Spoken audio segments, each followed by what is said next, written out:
Cervical ये pen है क्या?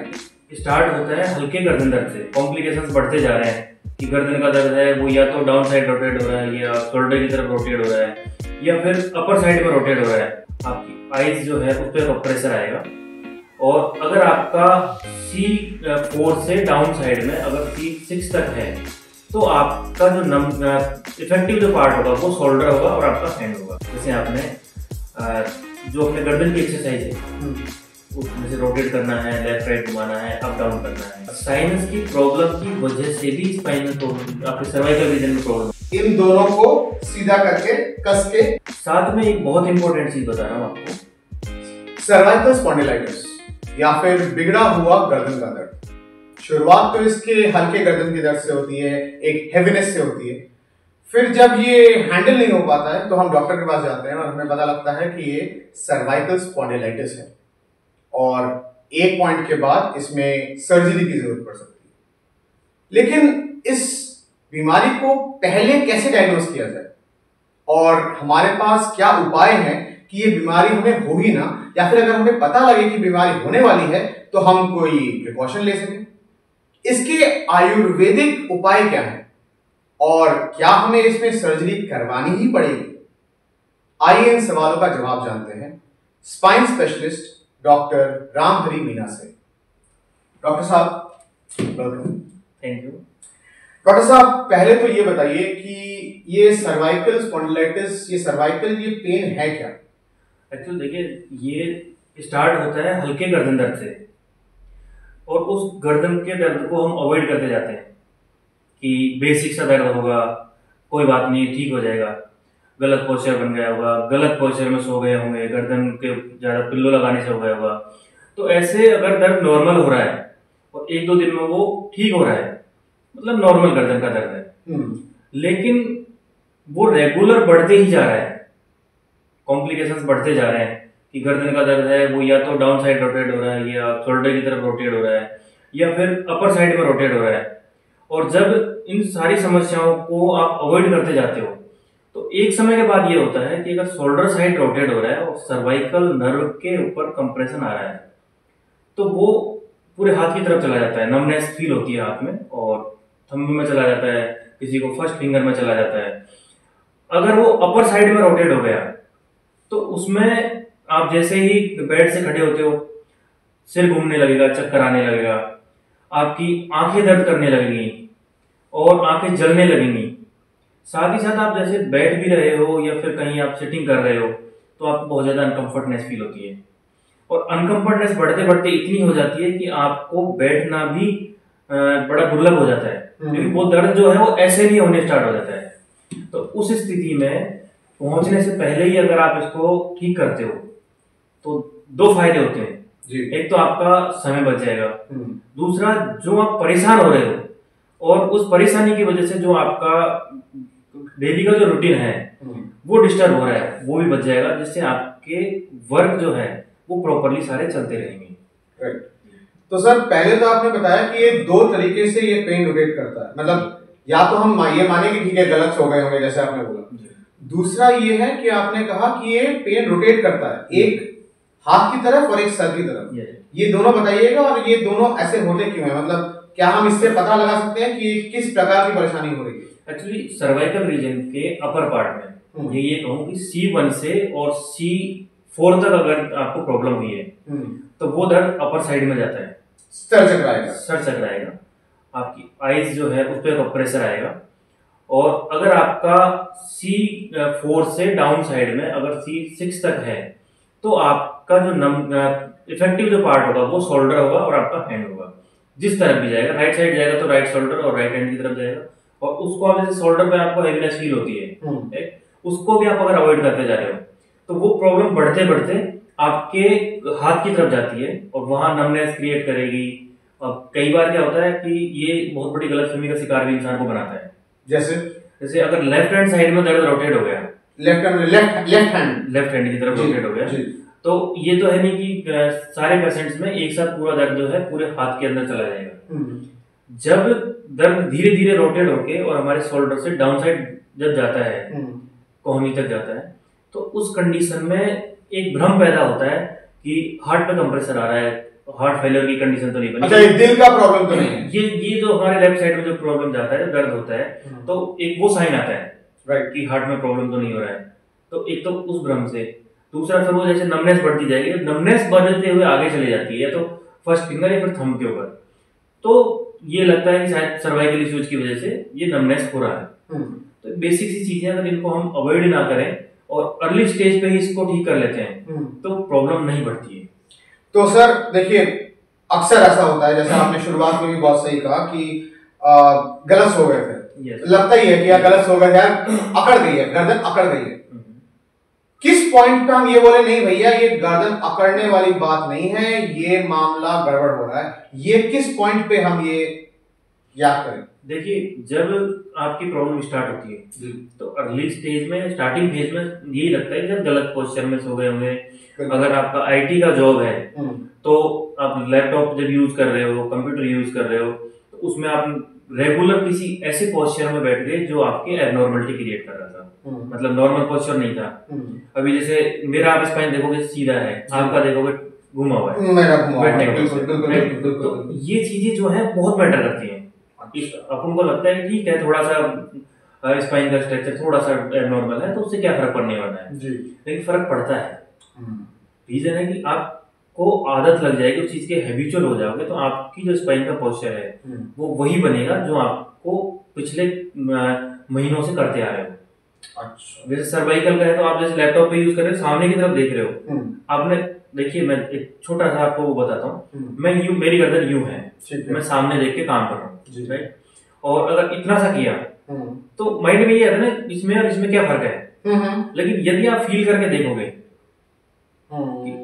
इसमें और इसमें क्या फर्क है, तो आपको स्पाइन के सर्वाइकल रीजन में प्रेशर फील होगा, यहाँ, यस, गर्दन के थोड़ा नीचे, यस। अब उसमें क्या होता है, जैसे आपका पोस्चर जो है अगर रेगुलर एबनॉर्मल रह रहा है तो आपको सर्वाइकल वर्टिब्रास के अंदर एबनॉर्मलिटी आना स्टार्ट हो जाती है जी। एबनॉर्मलिटी आने से जो हमारी डिस्क जो होती है, या ये कहें कि एक फ्लूइड होता है, उस चिकना पदार्थ होता है, वो धीरे धीरे धीरे धीरे, जैसे मान लिया जाए एक साइड से आपने गुब्बारे के ऊपर प्रेशर दिया तो दूसरी साइड से ज्यादा निकलेगा जी, तो सेम वही कंडीशन हमारे डिस्क के अंदर होती है।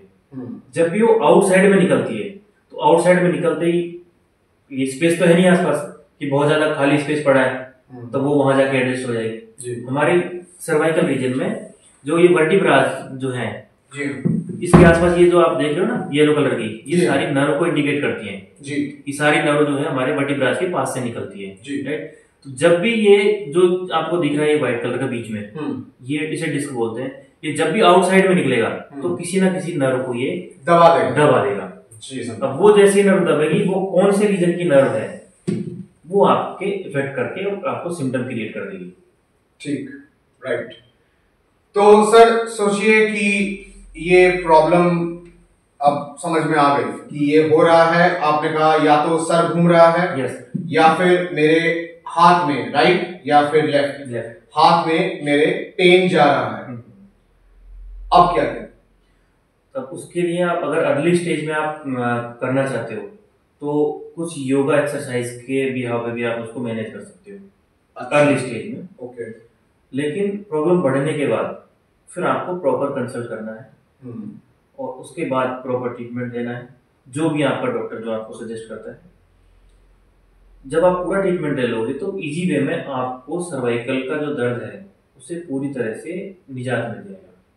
और ये प्रॉब्लम ठीक भी हो जाएगी कि प्रॉब्लम ठीक नहीं होगी इससे, पर सिर्फ दर्द कम हो जाएगा? नहीं, देखिए अगर आप प्रॉपर ट्रीटमेंट लेते हैं, अच्छी जगह से ट्रीटमेंट लेते हैं, तो पूरी तरह से सर्वाइकल जो है वो पूरी तरह ठीक होता है। ठीक हो सकता है, सर्वाइकल पूरी तरह से ठीक हो सकता है। मेरे पास बहुत सारे ऐसे केसेस की हिस्ट्री है पेशेंट्स की जो बहुत लंबे टाइम से सर्वाइकल से परेशान थे और काफी जगह ट्रीटमेंट लिया, जिनको ऑपरेट के लिए सजेस्ट कर दिया था कि आप ऑपरेट करवा लीजिए, इसका यही एकमात्र इलाज है। मैं आपको एक केस हिस्ट्री बताना चाहूंगा अगर आप समय दो तो। बिल्कुल। एक लड़की थी, मेरे ख्याल से 24-25 एज उसकी एज थी और वो सिविल सर्विसेज की तैयारी कर रही थी। अब आप समझ सकते हो सिविल सर्विसेज की तैयारी करने के लिए आपको सिटिंग बहुत ज़्यादा करना पड़ता है। एक जगह बैठे बैठे लंबा टाइम बिताना पड़ेगा। राइट, उनको कोचिंग में जाके भी सिटिंग करना होता था, देन घर पे आने के बाद भी सिटिंग करना होता था। तो किसी ने बताया कि आप वहाँ चले जाइए और मेरे पास भेज दिया उनको। मैंने उनका 16 डेज ट्रीटमेंट किया था जी, 16 दिन।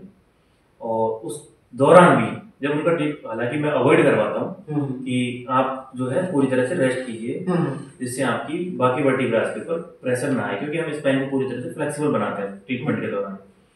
जब उनका ट्रीटमेंट चल रहा था तो भी उन्होंने कहा कि यार सर मैं कोचिंग जा सकती हूँ। अब देखिए ये स्टूडेंट लाइफ है, इसमें फ्यूचर को बहुत ध्यान में रखना पड़ता है जी।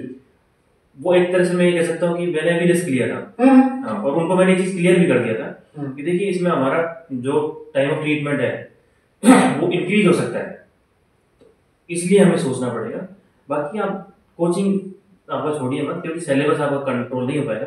उनका मैंने 16 डेज ट्रीटमेंट किया और बड़ी अच्छी बात है कि अभी जो रिजल्ट्स आया उसमें उनका पहले तो प्री हो गया था, मेंस भी हो गया, अरे इंटरव्यू में बैठने वाले हैं। Oh very nice very nice. तो ऐसे केसेस भी हैं और वो आप देख लीजिए लगभग साल भर से ज्यादा हो गया उनको, उनका सिटिंग जॉब है रेगुलर, और उसके बाद में उन्होंने अपना जो टारगेट है वो भी अचीव कर लिया।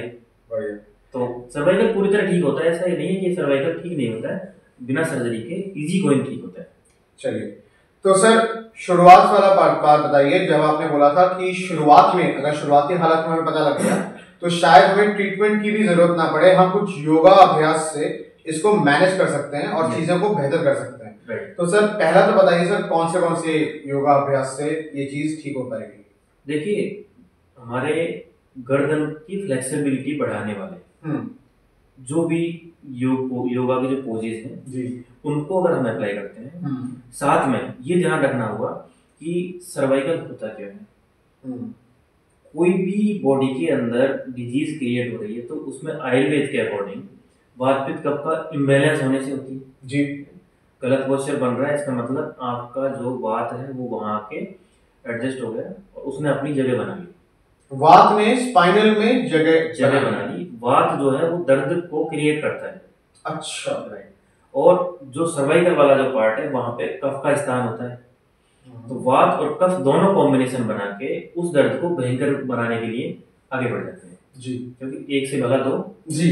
तो उस हिसाब से वात और कफ जब एक साथ आते हैं तो वो बड़े पीड़ादायक स्थिति क्रिएट कर देते हैं जी। तो उस स्थिति में क्या करना है, आप योग तो आपको करना ही है।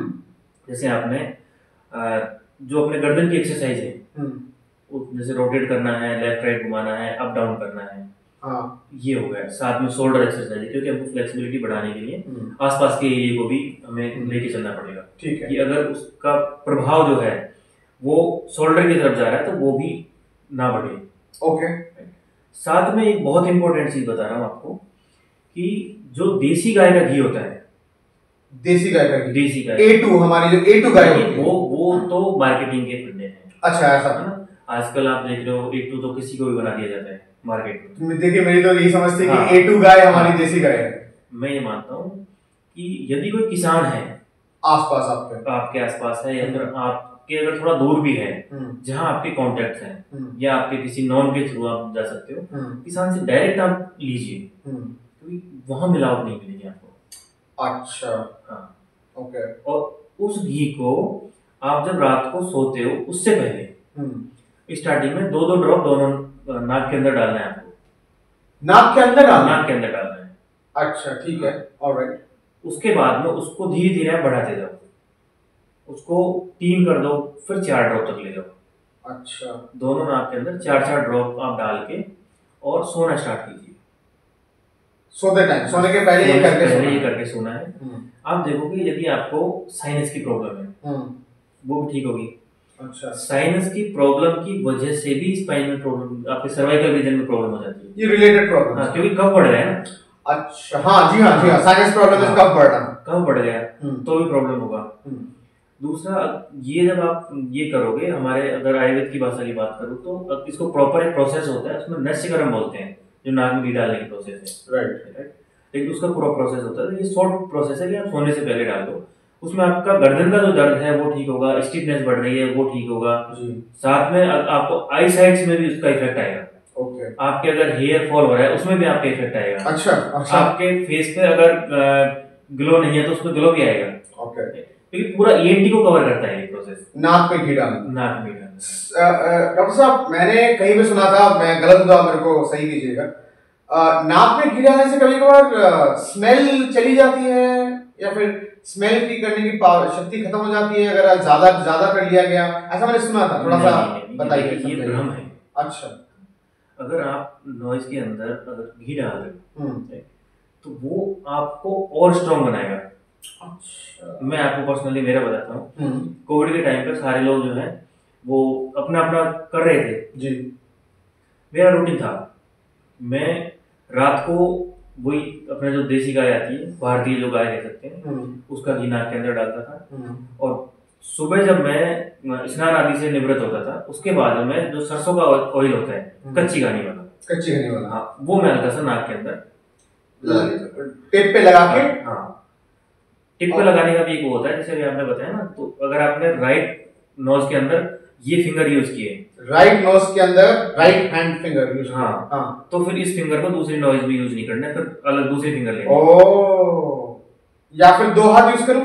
नहीं, दो हाथ यूज कर लो, फिर मतलब फिंगर सेम नहीं जानी चाहिए। सेम नहीं जानी चाहिए। इसका क्या रीजन है? इसका रीजन है कि आपकी अगर एक नाक के अंदर किसी भी प्रकार का कोई इंफेक्शन है तो दूसरे में नहीं जाए। राइट, मैंने सुना था कि ईयरबड को भी कान में अगर इस्तेमाल करते हैं दूसरे कान में नहीं डालना चाहिए। एक्चुअली सर्वाइकल जिनको है उनको ईयरबड्स भी यूज नहीं करना चाहिए। ऐसा क्यों? ऐसा इसलिए, आप अगर जैसे मान लीजिए आपने ओपन साउंड चला रखा है स्पीकर के ऊपर जी, तो वो हमें सुनाई दे रहा है। हाँ जी। साथ में हमारा जो कान है उससे हमारा एयर जो है वो आर पार इधर उधर भी रोटेट हो रहा है, वैक्यूम बैलेंस हो रहा है। आप देखोगे जब भी आपको चक्र लगाना होता है या बंद लगाना होता है जो प्राणायाम में और उसमें योग के अंदर आता है जी जी, तो जब हम बंद लगा रहे हैं तो उसमें हम नाक और मुंह को बंद कर लेते हैं जी, और प्रेशर लगाते हैं कि हमारा जो कान है उससे एयर आता है। अच्छा। तो चिड़चिड़ापन बढ़ जाता है। आपने देखा होगा कि सर्वाइकल जिनको होता है वो अगर ईयरफोन या ईयरबड्स यूज कर रहे हैं तो उनका चिड़चिड़ापन सबसे पहले बढ़ता है। अच्छा, तो आप कह रहे हैं कि सर्वाइकल होने पे हमें ईयरबड्स और ईयरफोन्स यूज करना भी थोड़ा सा कम करना चाहिए या नहीं करना चाहिए? नॉर्मली भी नहीं करना चाहिए अगर आप अपनी हेल्थ के लिए अच्छा ये चाहते हो कि हमारा हेल्थ जो है बहुत बेटर रहे। मैं नहीं करता, मुझे खुद को याद नहीं मैंने लास्ट टाइम कब ईयरफोन इस्तेमाल किया। ओके, तो सर दो तीन योगासन के नाम अगर आप बता दें। एक तो आपने बताया कि गर्दन को रोटेट करना, वो तो सर बैठे बैठे भी मेरे ख्याल से अप डाउन साइड और एक रोटेट किया फिर दूसरा रोटेट किया। लोग अक्सर गलती करते हैं कि बड़े तेज तेज करते हैं, धीमे धीमे करना है। फास्ट नहीं करना है, आपको सांस को बैलेंस करते हुए साथ उसके साथ में करना है। इसके बाद फिर आपको अगर और आगे बढ़ रहे हो तो फिर भुजंगासन कर लीजिए। भुजंगासन, यस यस, ओके, भुजंगासन कर लीजिए, फिर धनुरासन कर लीजिए। ऑलराइट, उसके बाद शोल्डर की एक्सरसाइज हो गई, लेफ्ट राइट घुमाना है, ये वाला, यस यस यस, ओके, सीधा और लेफ्ट राइट हो गया दोनों एक तरह से करते हुए क्लॉकवाइज एंटी क्लॉकवाइज जी कर दो जी। उसके बाद में फिर आप हल्का हल्का पूरी बॉडी के जॉइंट्स का आप जो है वो योगा कर लीजिए। जैसे कमर के लिए जो कमर संचलासन बोलते हैं, स्कंद संचलासन, संस्कृत में हमारे जो कंधे हैं इनको स्कंद बोला जाता है, स्कंद संचलासन हो गया। गर्दन को ग्रीवा बोला जाता है, ग्रीवा संचलासन हो गया। आई को आप रोटेट कर लीजिए, आई से एक्सरसाइज कर लीजिए। अच्छा, उससे भी फर्क पड़ता है? सर्वाइकल में बड़ा फर्क पड़ता है। आईज को कैसे रोटेट करना है सर? कैसे? अप डाउन हो गया, ओके, लेफ्ट राइट हो गया, फिर क्लॉकवाइज हो गया और फिर एंटी क्लॉकवाइज हो गया। यस, हाँ, फर्क मतलब आई कुड स्ट्रेन तो एक किस्म का पड़ रहा है। Yes right. अच्छा सर, कितना करना है ये बात बता। ये जैसे 5 राउंड से स्टार्ट कीजिए आप। 5 राउंड्स, 5 तक 1 2 इसको 10 टाइम्स हो गया। हाँ, 1 2 3 4 ये 10 हो गया, ऊपर नीचे 10 हो गया, घुमाना 1, वापस गया 2, ये 10 हो गया। यस यस, नहीं पहले जो हम क्लॉकवाइज करेंगे उस पूरा क्लॉकवाइज 10 राउंड करते हैं। 10 round clockwise, 10 round anti clockwise. इससे आपको और भी बहुत सारे बेनिफिट्स मिलते हैं। ये किस टाइम पे करना है सर? मॉर्निंग उठते ही? हाँ, उठ के ये चीज मॉर्निंग में करनी है, एक्सरसाइज करते टाइम कर लेनी। Yes yes, alright. और अगर आपको जैसे जो भी व्यूअर है वो अगर आप ऑफिस में हो, आपको सिटिंग वर्क हो रहा है, तो मैं आपको एक इंस्टेंट पेन मैनेजमेंट का एक ट्रिक बताता हूँ। बताइए बताइए। देखिए, आपको कुछ नहीं करना है, स्पाइन को पूरी तरह से सीधा कर लेना है। ठीक है। राइट। दोनों हाथ फिंगर लॉक करके और गर्दन के पीछे ले जाइए। ओके। और दोनों कोहनियां भी मैंने पहना हुआ है ड्रेस, हाँ। इसलिए बाकी दोनों कोहनी सामने आ जाएगी। सामने आ गई। हाँ, सामने आने के बाद में पूरा लॉक कर दीजिए यहाँ पे। हाँ जी। और फिर लेफ्ट राइट घुमा दीजिए, लेफ्ट राइट लेफ्ट हाँ राइट। और आप देखोगे कि विद इन 10 सेकेंड दबाना है एक कोने में जाके, सिर्फ झुकाना है। अच्छा। हाँ, आप देखोगे विद इन 10 सेकेंड आपका जो स्पाइन है उसमें आपको काफी राहत महसूस होगी। दूसरा अगर मैं बात करूं मर्म चिकित्सा की, मर्म चिकित्सा, यस, तो मर्म चिकित्सा का बहुत फास्ट रिजल्ट मिल जाएगा। जैसे भी मैंने ये बताया ना, आपको ट्रिक बताया कि आप इस तरीके से अगर एक्सरसाइज करते हो जी जी, तो एक क्विक पेन मैनेजमेंट करते हैं जी। ये वाला जो पार्ट है हमारा लेफ्ट थंब का, लेफ्ट थंब जी, अगर हमारे शोल्डर पे पेन जा रहा है तो हमने जैसे इसको फोल्ड किया थंब को, तो ये दो हमारे बोन नजर आई है उभरी हुई। जी जी। हाँ, देखिए मैं आपको बताता हूँ, ये बोन नजर आ रहा है जी, राइट। इसको हमको ऐसे प्रेस करना है। हाँ। एक बार 10 टाइम इधर से, ठीक है, 10 टाइम इधर से, राइट। हाँ। और थोड़ा कस के प्रेस करना है, थोड़ा प्रेस करना है। हाँ। अगर सर्वाइकल रीजन में पूरे में हेवीनेस हो रही है, हाँ, तो इस वाले पार्ट को अच्छे से मसाज कीजिए। ये भी कस के करना है? हाँ, ये भी कस के करना है। Okay, right. और अगर अपर साइड में जा रहा है, हाँ, तो इसके मिड में आपको प्रेस करना है। और जैसे ही आप 10 टाइम इसको करोगे, हाँ, तो आप देखोगे कि आपका पेन मैनेज हो गया। ठीक नहीं होता है, हाँ, उस टाइम पे पेन मैनेज, उस टाइम पे पेन मैनेज हो जाएगा। ठीक है। तो मैं ये चीज अगर मैं देख से लगा पाऊं, ये दो बोन एरियाज हैं, इन दोनों को सीधा करके कस के दबाना है, इस तरफ और फिर इस तरफ 10 बारी से। Yes yes, 10 times clockwise. अच्छा, क्लॉकवाइज 10 टाइम्स और एंटी क्लॉकवाइज भी नहीं, एंटी क्लॉक की जरूरत नहीं। अच्छा, क्लॉकवाइज 10 टाइम्स, ओके। और उसके बाद अगर मेरा ऊपर नीचे की तरफ जा रहा है, नीचे की या फिर आपके कहीं भी पूरी जो सर्वाइकल रीजन है उसमें कर रहे हैं, तो ये वाला जो पार्ट है पीछे वाला, हाँ, इसको अच्छे से मसाज करना है। ठीक है, ओके। तेल लगाना पड़ेगा सर, हाथ से कर सकते हैं? ड्राई कर सकते हैं। और अगर मेरा ऊपर की तरफ आ रहा है तो इसके बीचों बीच में आपको रखना, बीच वाला, इससे पेन मैनेज हो जाएगा, ठीक नहीं होगा, इंस्टेंट पेन रिलीफ मिलेगा। Yes yes, okay okay. ये एक तरह से आपके पेन किलर का काम करेगा। ओह वंडरफुल। हाँ, देखिए पेन किलर खा के वैसे भी किडनी हाथ में आ जाती है। हाँ, राइट। तो अच्छा, ये आपने अच्छा बताया। तो ये तो आपने इनिशियल वो बता दिया, और ये इनिशियल लेवल पे है। तो एक तो योगा हो गया, नेक रोटेशन हो गया, आपने पेन मैनेजमेंट का एक तरीका बता दिया, नाक में घी डालने का आपने तरीका ही बताया, ठीक है, और आई रोटेशन का आपने तरीके बताए। कुछ मिस तो नहीं कर रहा हूँ? नहीं, ठीक है। अच्छा, तो सर ये सर कब तक इससे सर्वाइकल ठीक हो जाएगा कि ये बस रोक देगा प्रॉब्लम को? देखिए, अगर वर्टिब्रास में अगर कंप्रेसर आ रखा है, वो डिसलोकेट हो गई है, तो ये थोड़े टाइम बाद फिर बढ़ना स्टार्ट करेगा। तो उस कंडीशन में आपको ट्रीटमेंट की जरूरत पड़ेगी। किस प्रकार का ट्रीटमेंट सर? जैसे फिजिकल ट्रीटमेंट में जैसे पंचकर्मा के कुछ ट्रीटमेंट्स हैं आयुर्वेद में, कुछ मेडिसिन दी जाती है, क्योंकि आजकल बोन डेफिशिएंसी के केसेस देखे जा रहे हैं। क्योंकि जो वेजिटेरियन है जी, उसमें B12 डेफिशिएंसी नॉर्मल हो गया, राइट। और D3 का तो आप मान के चलिए कि लोगों का ये भ्रम हो गया कि अगर धूप में जाएंगे तो हमारा शरीर जो है स्किन काली पड़ जाएगी। कुछ लोग ये भी सोचते हैं कि धूप में जाएंगे, जो कुछ हद तक सही भी है कि धूप में ज्यादा धूप में जाएंगे तो स्किन कैंसर हो सकता है। हाँ, नहीं, देखिए स्किन कैंसर से बचाव के लिए बहुत सारे उपाय हैं, आप उनको अपनाइए, राइट। धूप में फिर भी जाइए। धूप का मतलब है कि जो सुबह की किरणें होती हैं उसमें आप बैठिए, उससे आपको कैंसर नहीं होगा। सुबह की किरणें टाइम सर? अभी जैसे जो टाइम है, आप 7 से 7:30 8 बजे तक बैठ सकते हो धूप में, कोई दिक्कत नहीं, वो धूप चुभती नहीं है। अच्छा, तो वो जो है वो आपको विटामिन डी जो है उसका सोर्सेज है जी। दूसरा, अगर आपको और भी फास्ट विटामिन डी लेना है तो एक बहुत आसान सा तरीका बताता हूँ, बताइए। सुबह के समय अपनी स्पाइन के ऊपर आप हल्का सा ऑयलिंग कीजिए। कौन सा ऑयल लगाएं सर? आप घर पे तेल है वो यूज कर लीजिए, सरसों का है वो यूज कर लीजिए, आलमंड है वो यूज कर लीजिए, ऑयल नहीं है तो घी यूज कर लीजिए, अगर घी सही हो तो।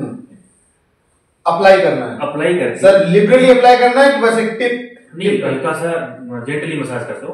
अच्छा है। और उसके बाद में आप अपनी छत के ऊपर जाके और सूर्य की किरणों में उल्टे लेट जाओ, मतलब अच्छा, सन बेथिंग करनी है, स्पाइन के ऊपर धूप पड़े।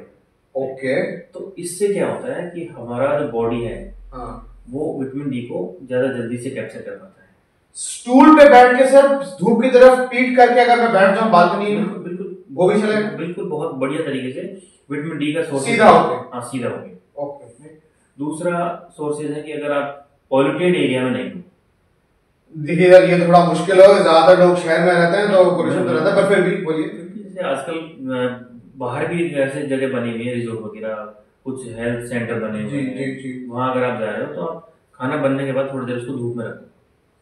खाना बनने के बाद थोड़ी देर धूप में रख दो? हाँ। अच्छा। किसी से ढक के, हाँ, किसी कपड़े वगैरह में, ठीक। और आप धूप में रख दो, उससे भी एक सोर्सेज मिलता है विटामिन डी थ्री का। Vitamin D, right. B12 deficiency का आप नॉर्मल हो गया। और अगर आप आर्टिफिशियल B12 लेते हो तो वो बॉडी जो है उसका एब्जॉर्ब नहीं कर पाती है। अच्छा। तो फिर वो एक अपना अलग भी साइड इफेक्ट दिखा सकता है। राइट। कई पेशेंट्स का देखा है कि सर हमने विटामिन डी का हेवी डोज लिया था, बहुत लो चल रहा था, तो अब अपर साइड में चला गया, हाई हो गया, विटामिन डी ज्यादा हो गया। ज्यादा विटामिन डी से ज्यादा फिर में परेशानी होती है? नहीं, एब्नॉर्मलिटी तो हो गई।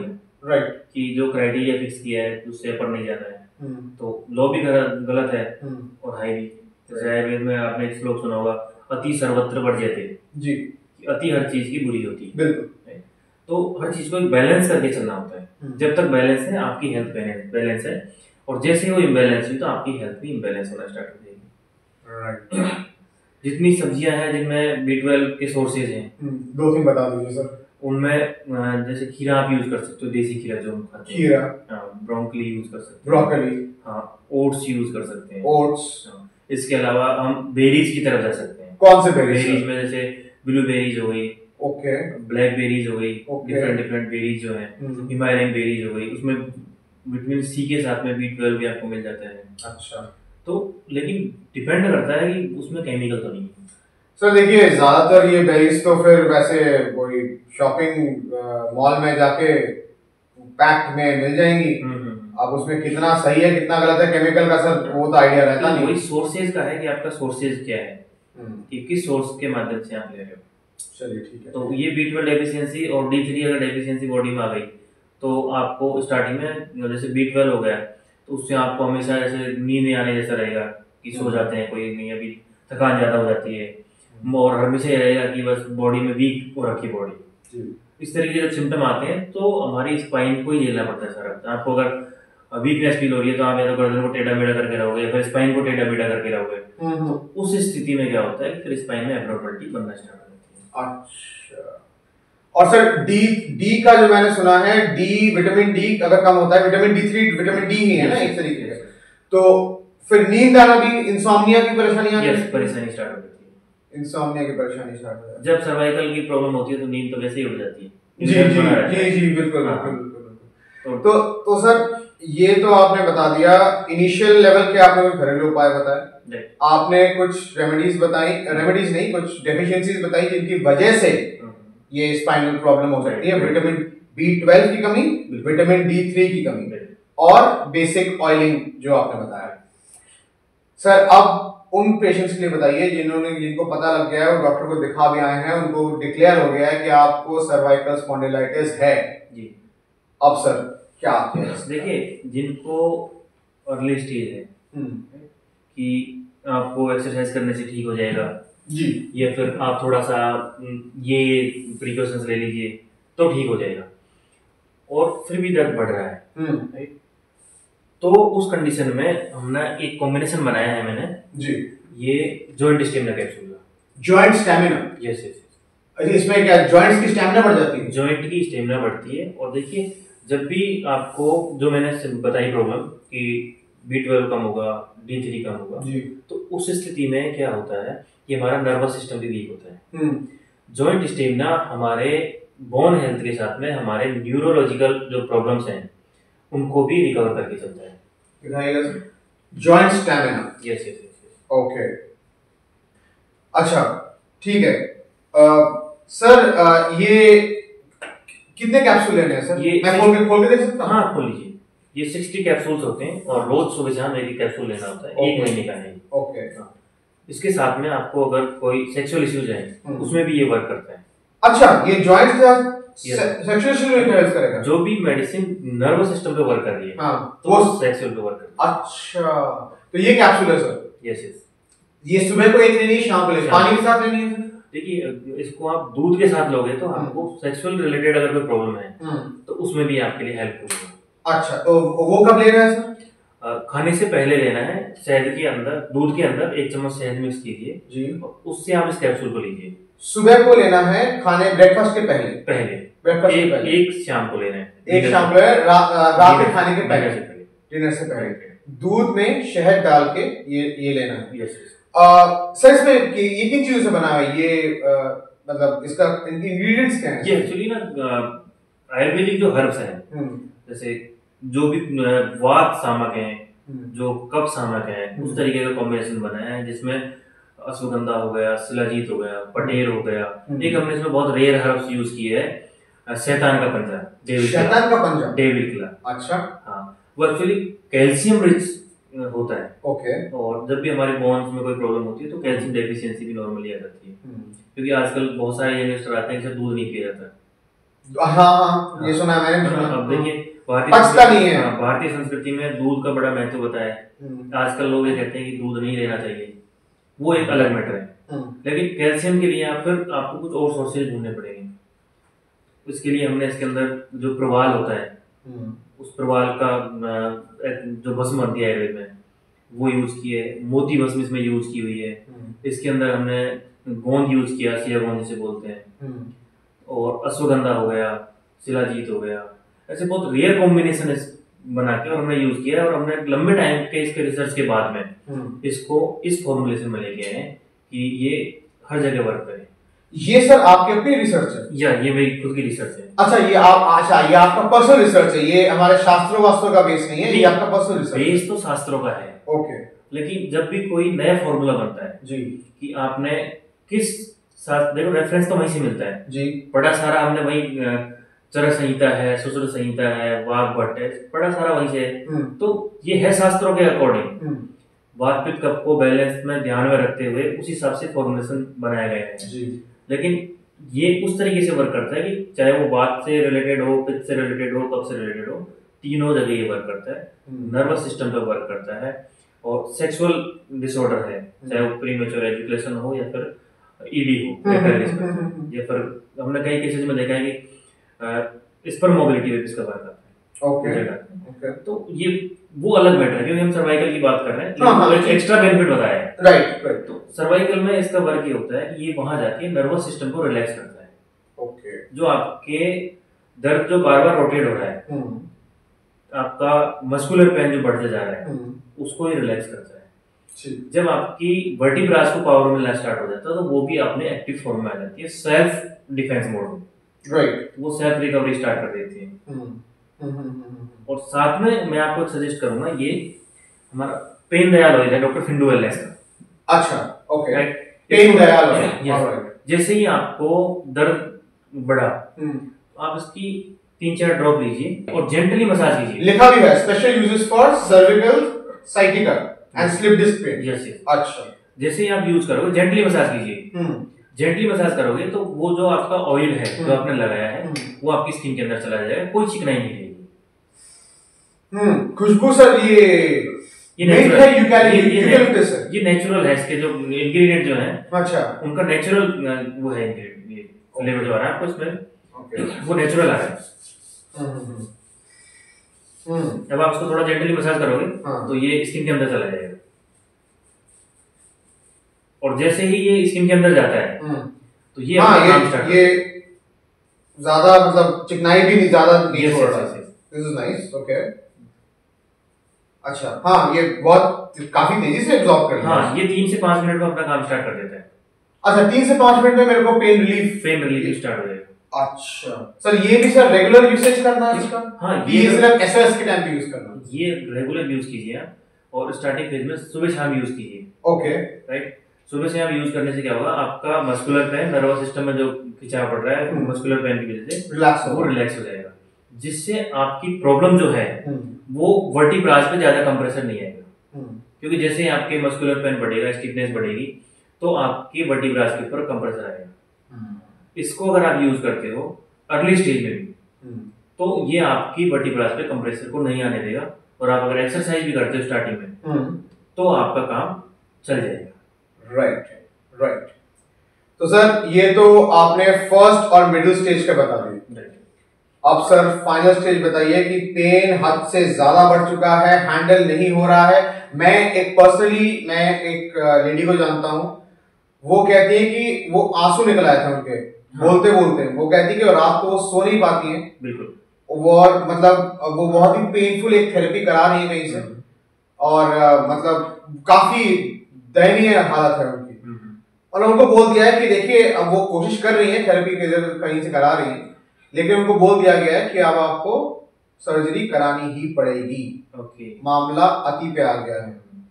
इस सिचुएशन में क्या सुझाव है? मैं भी ये कहता हूँ कि अगर आपको होम रेमेडीज से, या फिर जैसे ये पेनियल ऑयल हो गया, जॉइंट स्टेमिनर कैप्सूल हो गया, अर्ली फेज में हर इंसान चाहता है कि मेरा सेल्फ ही हो जाए, कि कुछ प्रोडक्ट यूज कर ले और मेरा ठीक हो जाए। उस कंडीशन के बाद भी जैसे आपने यूज किया, उसके बाद देखिए, ये मैं कह सकता हूँ, जब भी आप पेनियल यूज करोगे आपका इंस्टेंट पेन मैनेज हो जाएगा। पर वो पेन मैनेज है, वो पेन मैनेज है। कुछ केसेस में हमने देखा है कि अगर प्रिकॉशन फॉलो कर रहा है व्यक्ति तो ठीक भी हो जाता है जी। लेकिन अगर आपका उस स्टेज पे बढ़ गया है कि आपने MRI निकलवाया और आपको सजेस्ट किया है कि आप सर्जरी की तरफ जा सकते हो जी, तो मैं कहता हूँ कि सर्जरी से पहले एक बार मेरे से मिल लो। अच्छा, ओके ओके। सर्जरी से पहले मेरे को 15 दिन दे दीजिए आप। राइट। मैं कहूँगा कि 99% आपकी सर्जरी टल जाएगी। अच्छा, 15 डेज ओनली। ओके, क्या ऐसा क्या कीजिएगा सर? एक्चुअली देखिए, मैंने ना मेरे को लगभग 8 साल हो गए स्पाइन की प्रैक्टिस करते हुए जी। तो शास्त्रों के अकॉर्डिंग जो चलता है वो चलता है जी। लेकिन जब हम कुछ चीज को बड़ी शिद्दत से करते हैं तो हमारा जो ब्रेन है कुछ नई चीजें क्रिएट करता है जी। क्रिएटिविटी अगर आपके अंदर है जी, तो उस मेथड को, जो शास्त्रोक्त जो मेथड है, उसके अलावा मैंने एक टेक्निक्स जो है वो इजाद की है। ओके। जिसे मैं DRM टेक्निक्स बोलता हूँ। DRM, डॉक्टर राम मेथड बोलता हूँ। अरे वाह, क्या बात है, डॉक्टर राम मेथड। चलिए, इसको हमने पेटेंट के लिए भेजा हुआ है। ओह, इंटरेस्टिंग सर। ओके।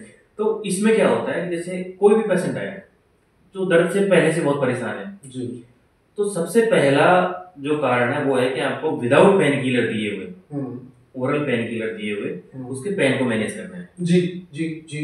अगर उसका पेन मैनेज नहीं होगा तो वो ट्रीटमेंट कैसे करवाएगा 15 दिन आपके पास? Right, correct. तो DRM मेथड जो है हमारा, वो पेन को इंस्टेंट मैनेज करता है। मैनेज करके फिर हम उसका ट्रीटमेंट स्टार्ट करते हैं। जी। ट्रीटमेंट में सबसे पहले हम स्पाइन को पूरी तरह से फ्लेक्सिबल बना देते हैं। राइट। क्योंकि जब तक स्पाइन फ्लेक्सिबल नहीं होगी, वर्टिब्रा फ्लेक्सिबल नहीं होगी, तो आपकी डिस्क जो हर्निएटेड हो रखी है या डिस्क स्लिप हो रखी है वो नहीं आएगी उसके नेचुरल वे में। राइट। क्योंकि ये तो है नहीं कि आप एक हैमर लोगे ठोक के बिठा दोगे। नहीं, ये तो पॉसिबल नहीं है। लेकिन उसको नेचुरल वे में अगर आप लेके आते हो, और ये चीज आपको भी मालूम है कि कोई भी चीज अगर अपने नेचुरल शेप में नेचुरलिटी के साथ आती है तो उसकी लाइफ बढ़ती है। राइट। जब आपको लगता है कि आपको सजेस्ट कर दिया है, पहले आप आराम से घूमिए, जहां आपका मन करता है घूमिए, जहां ट्रीटमेंट लेना है घूमिए। जी। हिंदुस्तान में बहुत सारे पहलवान भी हैं, बहुत सारे झाड़े भी लगा के ठीक करते हैं। अच्छा। सबके पास जाइए। राइट।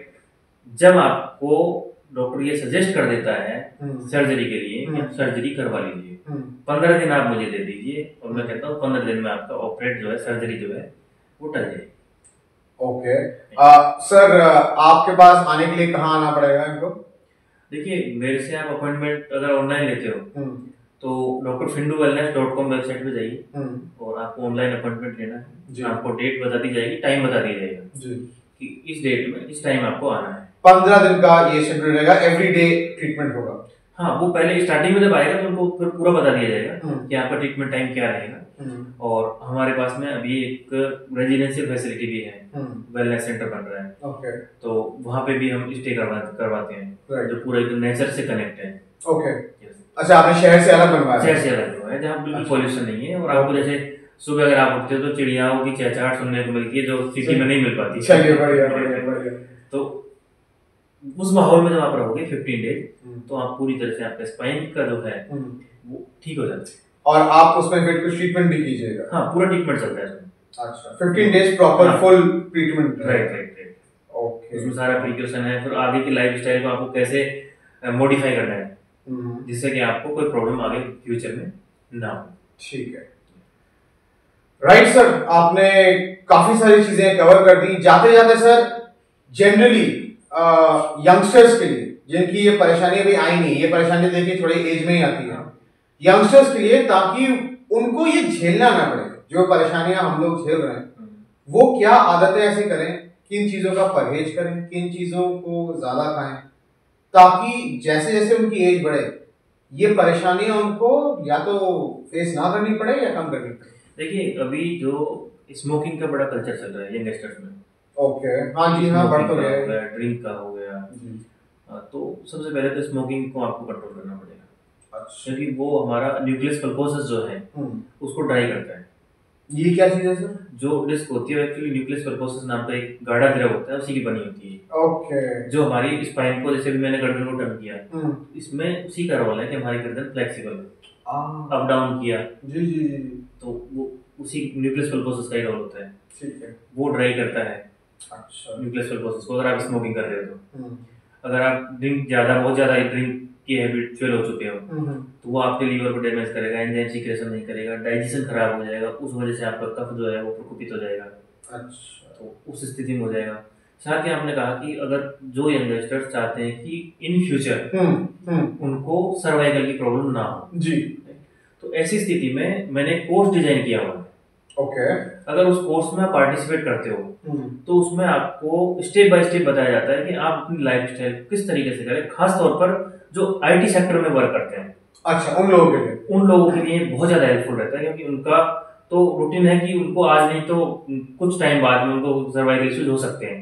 ओके। तो उनको अपनी लाइफस्टाइल को किस तरीके से मॉडिफाई करके रखना है कि कभी उनको भविष्य में सर्वाइकल की प्रॉब्लम ही ना हो।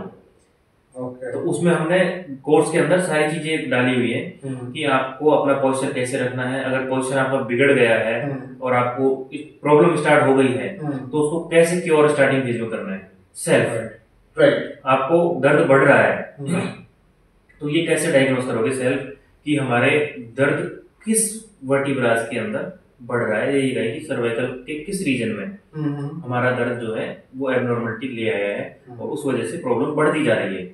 इसको कैसे ठीक करें, वो सारी की सारी जो डिटेल्स हैं वो उस कोर्स के थ्रू हम देते हैं।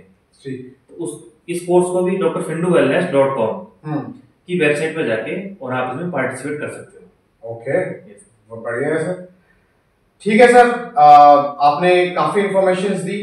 सर, हम लोग एक नई चीज स्टार्ट करने की कोशिश कर रहे हैं कि हर एक वीडियो में हम दर्शकों को एक ऑप्शन देंगे कि अगर वो कमेंट सेक्शन में अपनी प्रॉब्लम्स को डिटेल में बताएं तो हम स्पेशल एपिसोड रखेंगे या फिर हम आपसे मशवरा करके उनको रिप्लाई करने की कोशिश करेंगे ताकि लोगों की प्रॉब्लम सॉल्व हो, क्योंकि हर कोई आपके पास शायद आ ना पाए या फिर शायद वो एक जनरल कंसल्ट मांगे। तो सर, अगर वो कमेंट में लिख भी दे कि हाँ जी गर्दन में दर्द है, इतने से तो सर हम लोग या फिर आप कुछ खास बता नहीं पाएंगे। तो सर, उनको कमेंट्स में अगर अपना केस बताना है, क्या क्या चीजें उनको विस्तार में बतानी चाहिए ताकि आपकी तरफ से उनके प्रति एक रिस्पॉन्स जाए। देखिए, अगर पर्टिकुलर आपको चाहिए कि कमेंट सेक्शन में अगर आपको डालना है तो आपको सबसे पहले डालना है आपका जेंडर क्या है, आपकी एज क्या है, आपका वेट क्या है, आप प्रॉब्लम से कितने टाइम से सर्वाइवल हो, उसके अलावा आपने क्या क्या ट्रीटमेंट अप्लाई किया है, इसके अलावा आपकी प्रोफेशन क्या है, ओके, उसके अलावा आपकी फूड हैबिट्स क्या है, उसके अलावा आपकी बैड हैबिट्स, उसके साथ में आपको ठंडा खाना ज्यादा पसंद है या फिर गर्म ज्यादा पसंद है, आपकी लाइक्स और डिसलाइक्स फूड के हिसाब में। कुछ लोग कुछ खाना अवॉइड करते हैं, यस यस यस वो चीजें। यस और फाइनली आपने वेट बोला, हाइट भी डालना Height और है weight ताकि बीएमआई का हम idea yes yes height weight दोनों बोला है, दोनों आपको डालना है। तो ये सारी चीजें जब आप डालते हो तो उससे एक पर्टिकुलर आइडिया लगता है कि आपकी प्रकृति किस ओर जा रही है, और उस हिसाब से फिर हम आप रिस्पॉन्स देंगे। रिस्पॉन्स देंगे। ओके, ठीक है sir, thank you very much for this information. And हमारी पूरी कोशिश रहेगी कि एक बार ये चीज हम इंस्टाग्राम पे भी डालेंगे, यूट्यूब पे भी डालेंगे, हमारे पास जैसे रेस्पॉन्सेज आए आपको हम फिर से एक बार कष्ट देंगे कि इन केसेस पे भी थोड़ी सी बात हो सके। नहीं देखिए, मेरे लिए ये कष्ट की बात नहीं है, ये एक्चुअली वो आपने सुना होगा नर सेवा नारायण सेवा। जी जी जी, मैं अपने सेंटर पे कितने लोगों को ट्रीट कर सकता हूँ, जी जी जी जी, लेकिन अगर मैं ऐसी इंफॉर्मेशन लोगों के साथ शेयर कर रहा हूँ जो हर किसी के काम आ सकती है, तो सर मेरे ख्याल से इससे बड़ा और कोई वो नहीं है। पर जो कहते हैं ना कि इससे बड़ा कोई पुण्य नहीं है, जी जी, तो ये इंफॉर्मेशन अगर किसी के काम आती है तो मुझे बड़ी खुशी होगी। Thank you sir, thank you very much.